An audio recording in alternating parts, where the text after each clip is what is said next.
আল্লাহ পাক আজকে আপনাকে হয়তো 1 কোটি টাকা দিয়েছেন, কালকে আল্লাহ না করুক 1000 টাকার জন্য মানুষের কাছে হাত পাততে বাধ্য করতে পারেন আল্লাহ পাক। এমনও কিন্তু দিন আসতে পারে, দিন সবার সবসময় সমান থাকে না।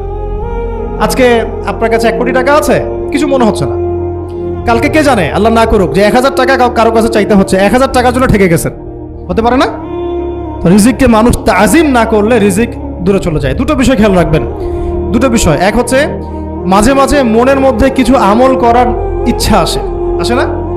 মনে হলো যে আচ্ছা একটু 10টা আয়াত পড়ি, মনে আসে না? মাঝে মাঝে এমন মনে হয় না?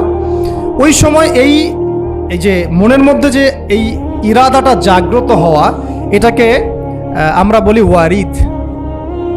অন্য ভাষায় আপনি বলতে পারেন মেহমান। কি বলতে পারেন? এটা আল্লাহর পক্ষ থেকে আপনার কলবের মধ্যে মেহমান হিসেবে এসেছে।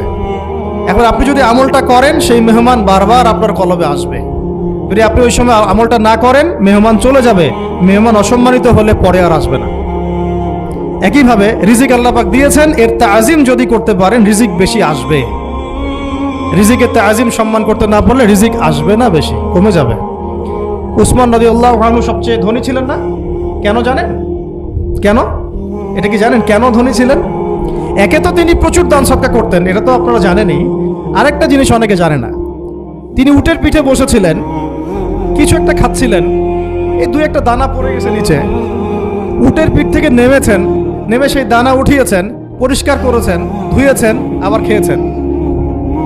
তার এই 2-4টা দানার কোনো কিন্তু মানে পরোয়া না করলেও চলে, তার প্রচুর অর্থ সম্পদ আছে। এত অর্থ সম্পদ যে তাবুক যুদ্ধের দিন 30,000 সেনাবাহিনীর দায়িত্ব নিয়েছেন। 30,000 সেনাবাহিনীর দায়িত্ব নিয়েছেন। সেনাবাহিনী যাবে, থাকবে, খাবে, তাঁবু টাঙাবে, সব দায়িত্ব তার। 30,000 সেনাবাহিনীর দায়িত্ব নেওয়া কি চারটাখানি কথা? তো এই সাহাবী এই কয়েকটা খাবারের দানা উঠিয়ে খেলেন। নবী সাল্লাল্লাহু আলাইহি ওয়াসাল্লাম বলেছিলেন যে তোমাকে আল্লাহ পাক রিজিক বাড়িয়ে দিবেন না কেন?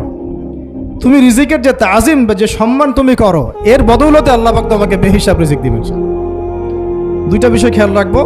আমলের মেহমান হৃদয়ের মধ্যে আসলে তাকে ফিরায় না দেওয়া, তাহলে সেই মেহমান কিন্তু আর আসবে না। মেহমানকে মূল্যায়ন করলে মেহমান বারবার আসবেন ইনশাআল্লাহ। আর রিজিকের তাজিম না করলে রিজিক কিন্তু আপনার ঘরে বেশি বেশি আসবে না।